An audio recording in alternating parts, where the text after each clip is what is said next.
Welcome to Check In to Check Out, the e-commerce podcast. My name is Justin Ehrenstein, and beside me is Jonathan Silverstein.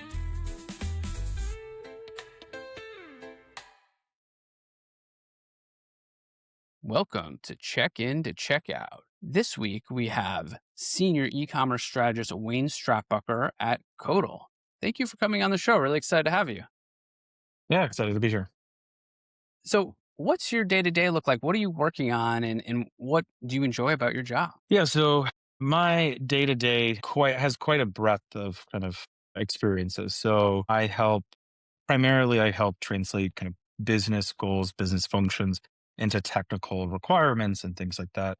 Also help lead when it comes to growth and strategy, whether that's in the omnichannel space. So think marketplaces, social shopping, stuff like that. And so it kind of and everything in between there. So my experience kind of comes from being a project manager and having them that product experience. So very kind of technical and help support kind of things from that end. Awesome. So you just mentioned omnichannel, including marketplaces and social selling. How are those two different, the same? Because to me, it's all marketplace in some way, but I assume there's intricacies. Yeah, I think a lot of it, the easiest way to, in the way that most folks in the industry split it is third party versus first party. And marketplaces versus social is another kind of dimension you can split it by.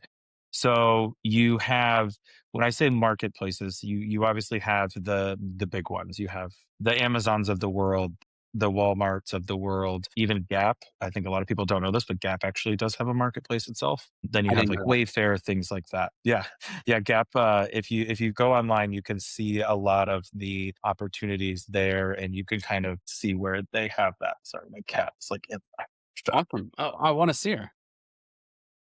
He is very needy. But when it comes to that's your kind of traditional marketplaces. In B2B, they tend to be much more niche, and there's a lot also like expanding in Europe right now as well. So think about a marketplace is essentially a non-owned channel that you can post your products on, and the purchase comes through there.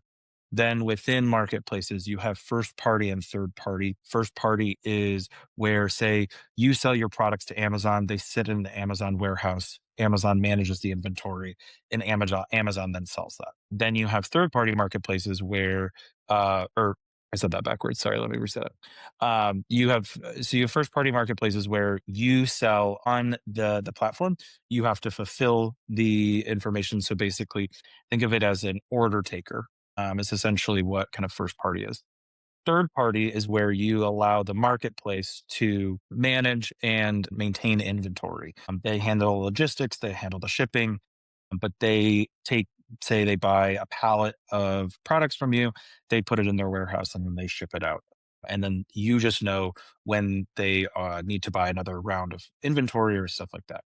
Then we get into social channels, tend to be much more B2C focused. So think of your TikTok shops, your meta shopping, you're buying something on Instagram or Facebook, that is kind of there. And then you have like the Google channels, things like that kind of sit in that kind of quasi middle space. But yeah, those all overall kind of an easiest way to kind of break down omni-channel as a whole. So how is the strategy for I want to know the strategy for growth for each of these, but for first party Amazon versus third party, is there a difference in strategy to grow in those two channels? It primarily comes down to how much the business wants to take at a loss and what kind of opportunities and things that they want to provide to the end user. I think when you come at omni-channel strategy, you first need to understand where your customer is at, where they're buying, how they're buying, the expectations that they have when buying. So for example, if you do first party, obviously you can't promise things like Amazon Prime, 2-day shipping, 1-day shipping, things like that. Obviously, you don't have access to the logistics network that Amazon does until the order is placed. And so you have to get your product there or you have to ship it directly to the consumer. Obviously, if you do it through third party, so if Amazon buys the products from you, stores it in their warehouse, they then can promise delivery within a day or within 2 days. So that's a big factor. Also, another big factor is the percentage of take that you want to be able to allow for the product to have on it. Obviously, they don't build these marketplaces because they're free, and Amazon makes money on it too, and so Walmart makes money on it too. So it depends a lot on logistics, how you want it to be delivered there, and then also margin. A lot of companies, especially when you get into the industries where there is a lot thinner margin, you can then start to see where the omni-channel strategy shifts because of the fact that they don't have as much margin to work with. Got it. And so social selling, the meta, especially like when I think of meta, I think really like meta ads land on page or like within browser. But is there a different strategy that you can take that's more marketplace driven as well? Yeah, so you can the I would say probably the easiest way and the what most people have experience with is like when you're on say Instagram, and you see a post, and in that post there's essentially kind of there's products tagged in that post. Hmm. And there's certain levels of obviously the user could the person could just put the links in the comment or in the post itself. But I'm talking about where they're actually kind of indicating the product in the image itself. That's where social selling kind of comes into effect. It's where basically the user is getting a shopping experience that's seamlessly integrated into their social experience. So they're seeing a social post, they're seeing a post by a company, but in that post, there's products that are tagged in it that the user can then go in and check out with. They could complete the transaction on Instagram, they could complete the transaction on Facebook, they could complete the transaction on TikTok. So that's where when we talk about social selling, they're actually completing the purchase. They're discovering the product and completing the purchase solely on a social channel. They're not going back to your website. They can obviously go back to your website, but that then would no longer kind of be social shopping, if you will, be more that the discovery was happening onto the social channel. And then the user came back to the own channel and made the purchase. I love it. Uh, so that was a great breakdown of those. Kind of thinking more broadly about e-commerce. What's your e-commerce hot take? Yeah, I would say probably my hot take right now with AI coming around and everything is that the everybody's posting, oh, I've built this app in a day and vibe coded it and this is ready to go and you can sell on it. It's a lot of vaporware. It is a lot of people posting things just to post things. But where it kind of comes down to where my frustration is and kind of where the hot take is originating from is that everyday businesses think that that's reality. And that frequently is not, especially when you're talking about legacy systems, you're talking about all this other complexities that are not really taken into consideration. So my hot take would be as an industry, we need to stop kind of selling vaporware and selling this idea that this is truly baked and it's ready to go. Sure, you can use AI to create features and components and functionality, and it's great for that. It's where people are saying, oh, this is a fully fledged app that has checkout on it and it has all these other functions that are critical and vital. And really, if someone UAT'd that within the first couple hours of UATing it, it would fall apart. And so that's really where my hot take is e-commerce experts we all know what is an actual shippable product. And so we need to stop kind of putting out into the ether, especially on social media, that we've created these vibe coded shippable products that truly are not. If they had to do one thing or two things, then I think they would start to fall apart. So Yeah, and I think definitely. what you're saying is don't ditch Shopify and rebuild your own e-commerce platform from scratch. Even though it's possible, you probably shouldn't do that. My thing is that I don't think it's really functionally possible yet. I think obviously who knows? In 5 years, this may age horribly. But at this point in time, the levels of complexity and things like that that you need to have for a lot of these core functions of a business, scalability, I mean, that's the all of these things are baked into these platforms. I don't think that anybody is going to be coming down the pike anytime soon and really kind of being like, "Oh, I took my enterprise Shopify store that was doing 10 million a year online and I moved it onto a vibe coded app that has all of the payment functionality and all of my performance is exactly the same. That doesn't happen. That's not reality. And so there's a lot of people that will tell you that that's reality.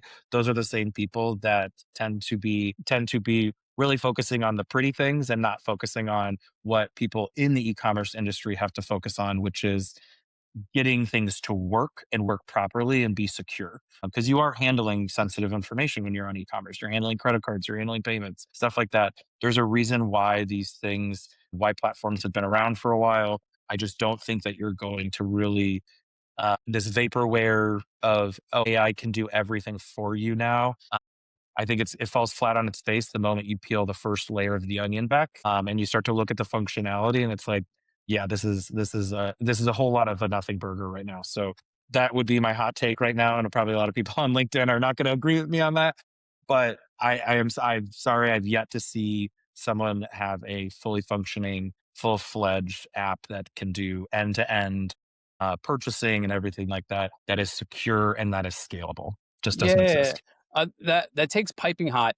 As someone who has built their own e-commerce platform 15 years ago before AI existed, I know the difficulties of doing it, and it's friggin' hard. There's a lot of things you have to really look out for, and the bar was much lower then. Like sites could be slow and no one cared. And now there's an expectation of speed, and Shopify handles a lot of that. So yeah, I agree that like you're not just going to build an e-commerce platform, but I do think you could if you want to. I'm not saying it's worth it. There's things you could build for your internal processes. Absolutely. Things that are like, don't get me wrong. I don't want this to come off as someone that, I mean, I use Claude Cowork constantly. It is a great tool. AI does have incredible ability to synthesize data.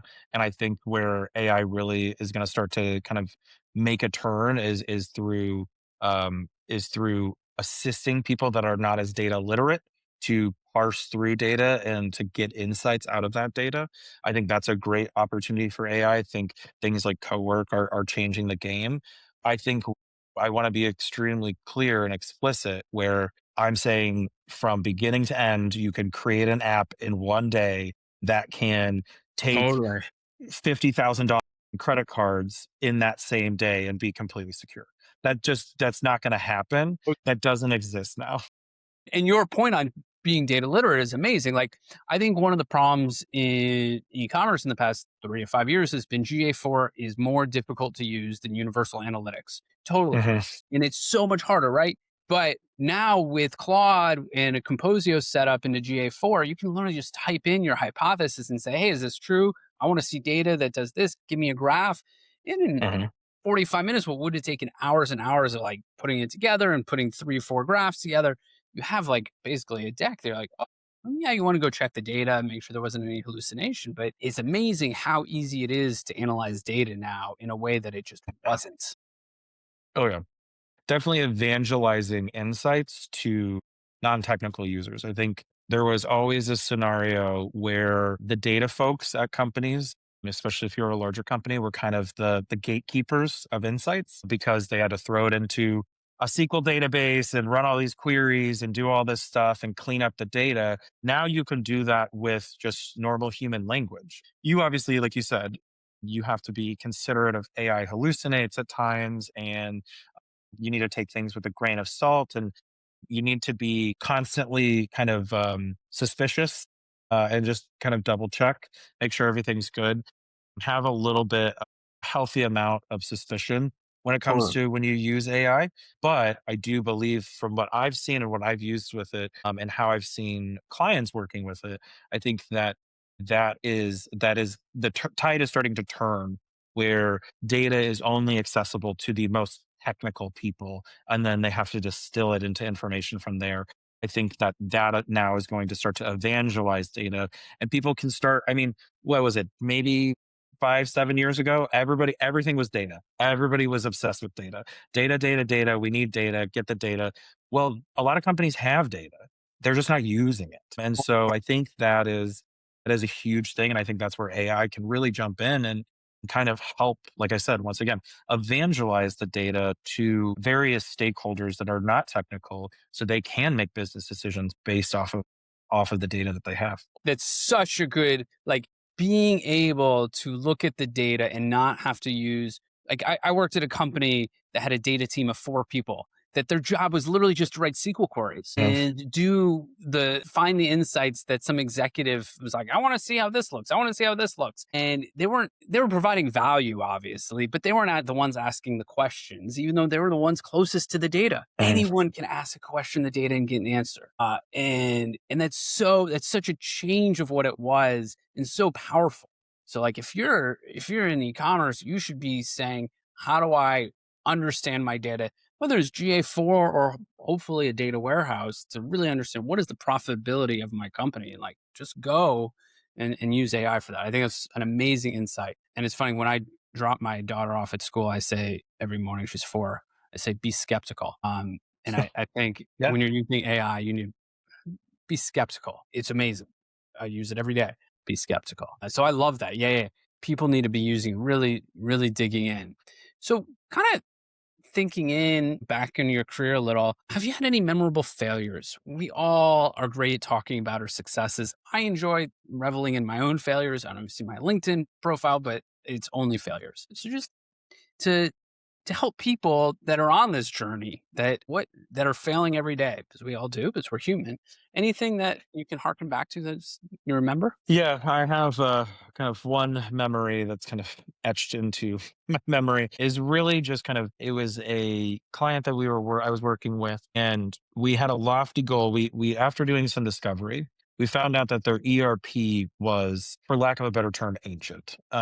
Literally green screen UI, like we're talking old school. Obviously, their users were very used to using it because they were trained up on it and everything like that. There's no navigation, there's no UI, there's nothing. It's literally database and you're querying that. We had kind of a lofty goal to be able to integrate that into a SaaS solution so that at least the front end of the customer's experience would be kind of leveraging some kind of modern technology. Long story short, basically, we just ran into so many roadblocks with the ERP and the backend systems, and it just couldn't handle the volume. We needed to move data back and forth and transition things. So I think one of the lesson that I kind of learned out of that, because I think everybody does fail, but if you're not learning those lessons that come out of that failure, then the kind of failure was a little pointless. Yeah. And Yes. so I think one of the big things is that I think if I could give information to those that are listening is that you really need to kind of do the homework ahead of time when you're doing digital transformations. Um, Digital transformations at companies are hard. They are extremely hard. They require a lot of investment in time, money, personal resources, people resources. And I think that you can't skimp when it comes to back end systems. As someone that works primarily on the front end of a customer experience, I think if you have a back end system that cannot handle the modern needs of a website today, you're 10 years behind right now. And you have to modernize these systems. No one no business likes to sign a $500,000 check to get a new ERP put in place and wait 1.5, 2 years for the most painful transition they've ever had. But it is something that is a foundational piece to a business now. And with data and with AI and everything that's happening right now, data and having data moving back and forth between systems and being normalized and being able to move efficiently and quickly, that's the name of the game.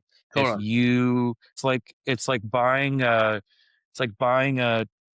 2025 Honda Civic, but having an engine from it from 1972. Like it's not, there's things that are just not going to work. And so I think that is something that I think a lot of people need to understand. And I think I've now been a lot better after that experience, kind of really pushing on clients that you really have to start with the back end system first when it comes to digital transformations. And then that creates that foundation to build everything on top Oh of. my gosh. Yeah, yeah, yeah. That's such a great insight, because if you don't have the data, you can't make the personalizations.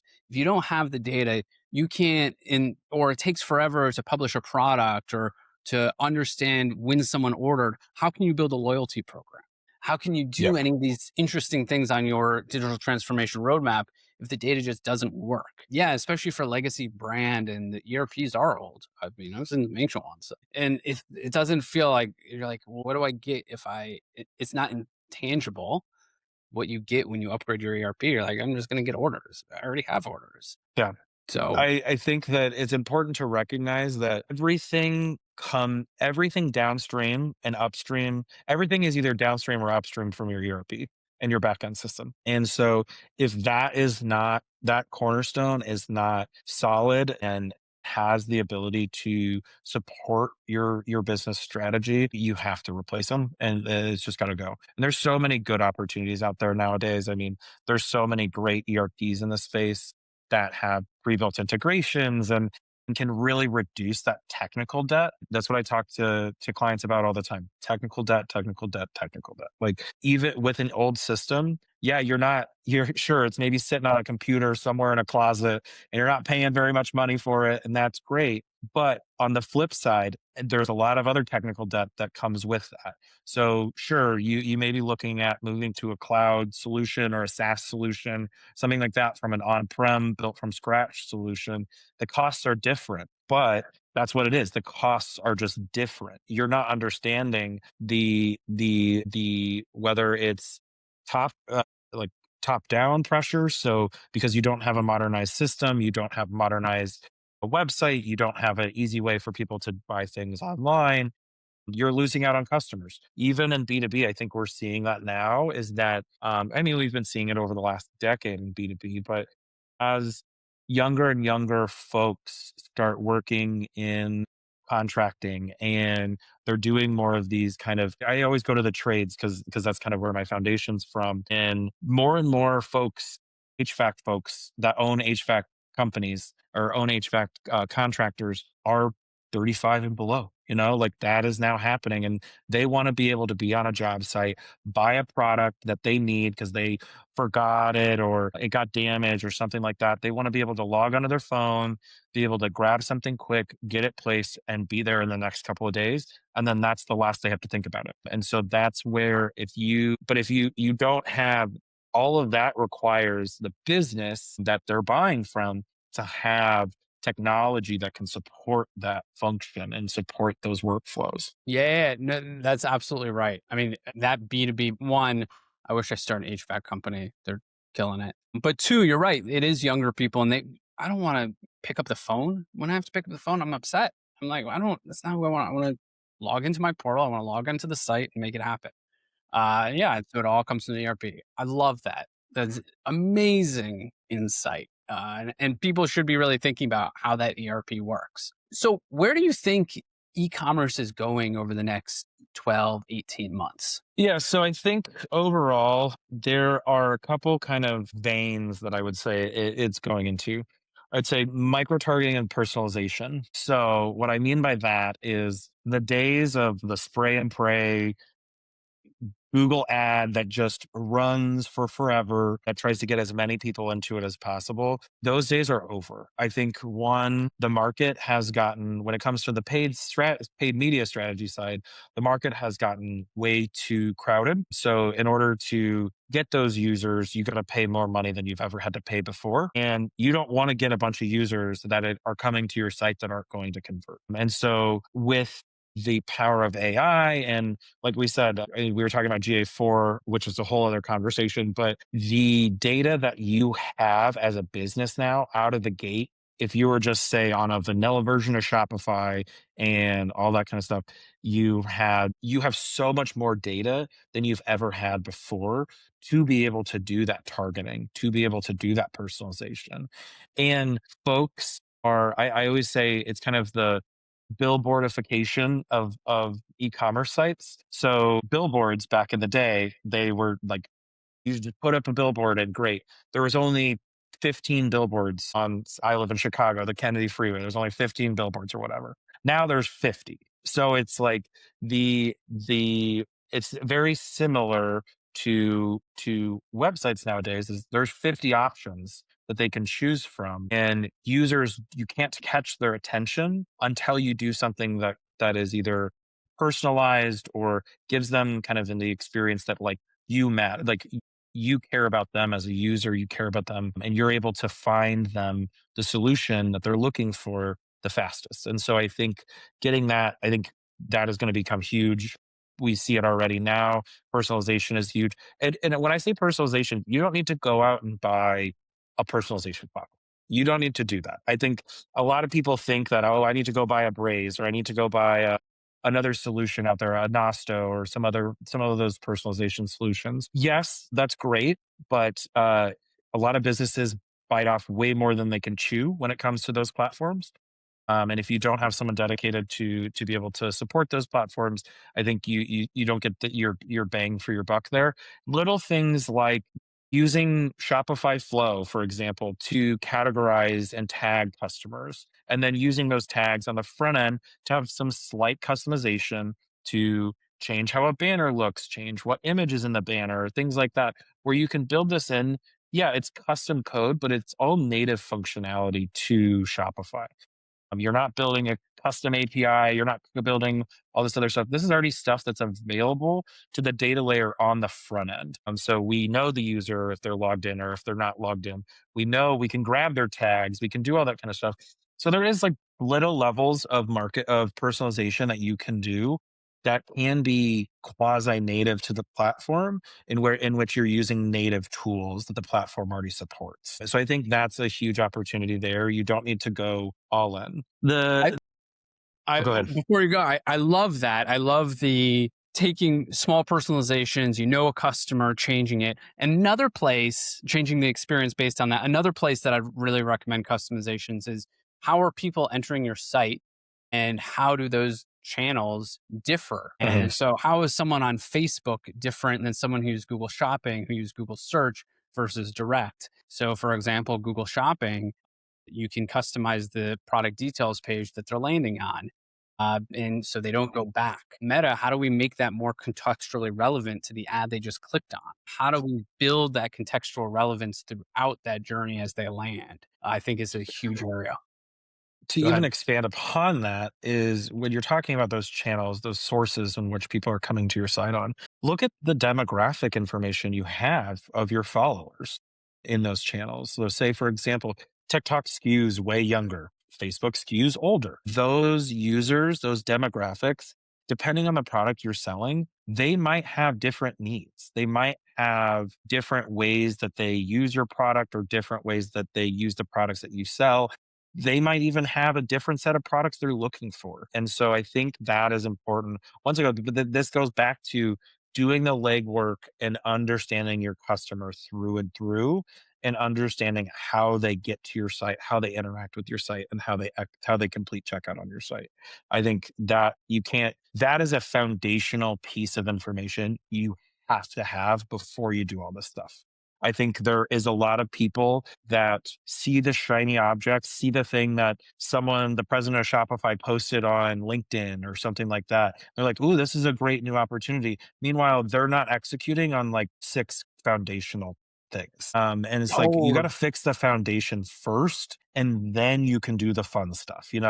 It doesn't like if you like you said, like if you're doing personalization on your site and you pay a developer to build out custom personalization functionality, but you're not understanding your audience and how that personalization needs to be executed, I mean, you just threw a bunch of money out the door. And so get the foundational pieces done, be an expert at them, and then you can go on to these new things. And I think a lot of businesses like forget that. I think a lot of businesses see the shiny object.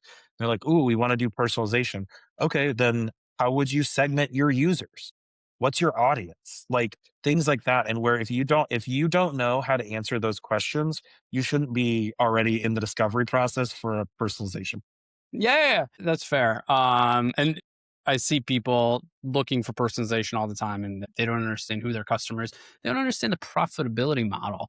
Like, okay, how do I really impact this business? How do I grow this business profitably, and not just throw money on the fire?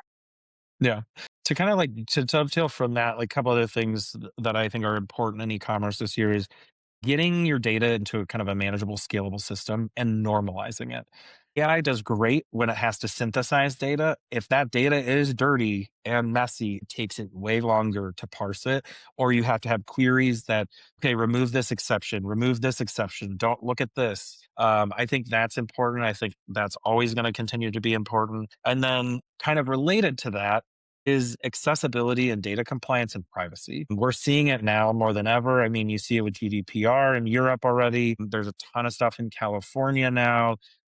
United States is a little bit tougher because we don't want to pass apparently a federal law that standardizes privacy across the nation. So we're going to kind of go through a patchwork situation until someone decides to pass that law federally. So I think that it's important to understand as a business, yes, all this data is great. You have to make sure you're doing it compliantly because you do not want to get hit with a lawsuit. You need to make sure your site's accessible. Every site that is publicly available has to be. So if you have concerns about that and you're listening to this, you need to talk to an expert. You need to talk to someone that knows what they're talking about when it comes to data compliance. You need to talk to, unfortunately, a lot of people are not going to like this, but you need to talk to a lawyer. You need to make sure you're covered because the amount of clients that I've worked with over the years that have gotten these little $15,000, $25,000 claims lodged against them because their site doesn't have certain accessibility requirements that are met. And it's not enough to really want to hire a lawyer and fight them in court because it's going to cost more money to do that than it is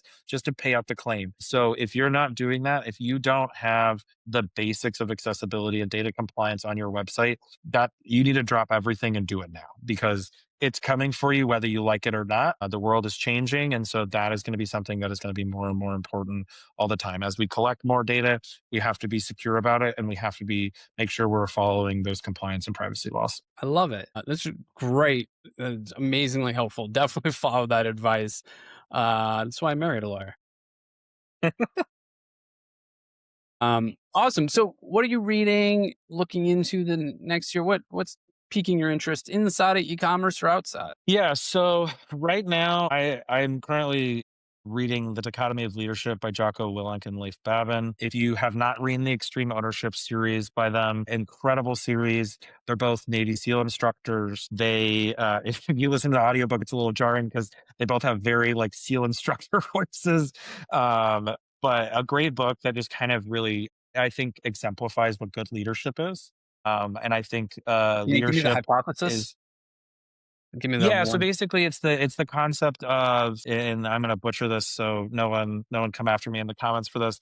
But essentially the concept of extreme ownership is as a leader, it's your responsibility to adapt to your team and to be able to give them the right resources. Instead of thinking when someone fails on your team, instead of thinking "Oh, they're bad at their job, they don't know what they're doing, stuff like that, you need to reflect as a leader and say, am I not giving them the correct resources to do that? Resources means time, energy, sometimes financial resources, things like that to be able to succeed in their job. And I think that if more leaders would come at it from that perspective, you can reduce churn, you can reduce all these things that companies are having to spend money on. Money's just going out the door. And also I just think you become someone that people want to work for. I don't think a leader is not someone that stands on the hill and points down at everybody and says, you've all failed. A leader, in my mind, when their team fails, looks to themselves and says, I failed and how can I do better to support my team? And so those kind of foundational kind of beliefs are what I try to carry with myself every day. And I think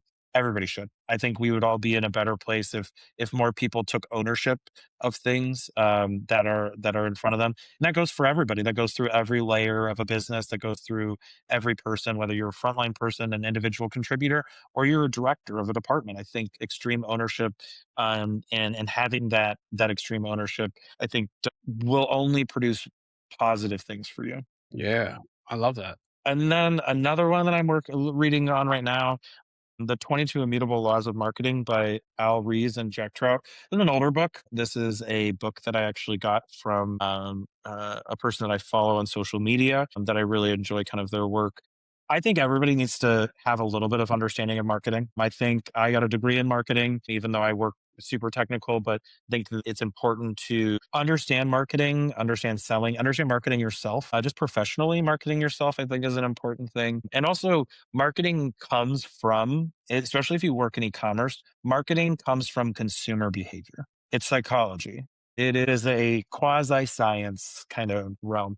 And if you understand how people tick and how they work and what they like and what they don't like and things like that, I think everything is just much easier for you, whether it's professionally, whether it's personally, whether it's executing at your job. I think those are some, and that's a fantastic book. Like I said, older read, but sometimes it's good to kind of break out some of those older books because I think they have a lot of great insights and a lot of great foundational information that I think everybody can learn from. Oh, I love it. Yeah, yeah, yeah. I mean, I'd argue that Mad Men and the principles they used for marketing 60 years ago now, almost 70, so yeah, I completely agree. Those older books are totally the right way to go. Awesome. Well, thank you so much, Wayne. Where can people find you? Where can they hear what you have to say?